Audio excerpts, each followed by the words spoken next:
இதன் விளக்கம் என்னவென்றால், நடிகன் ஒருவன் ஈத்தேசத்தை ஆள நினைக்கிறவன் வேதனைப்படுவான். நடிகன் நடிகை விஜய் தமிழ்நாட்டை ஆளலான்னு நினைக்கிறவன் வேதனைப்படுவான்.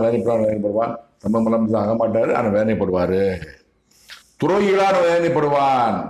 அவனுக்கு துரோகம் செஞ்சிருவாங்க, பணத்தை வாங்கி அதை செஞ்சு சொல்லுவாங்க. நீங்க தான் முதலமைச்சர் பக்கத்துல இருந்து சொல்லுவாங்க, துரோகம் பண்ணிடுவாங்க. துறைகளாக வேதனைப்படுவான்.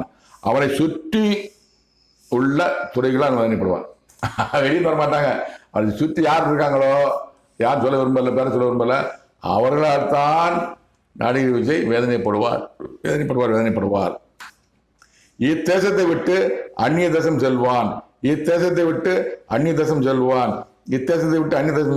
வேதனையோடு போங்கடா நீங்களும் உங்க அரசியல் சொல்லிட்டு இந்த நாட்டை விட்டு ஓடி போயிடுவாரு.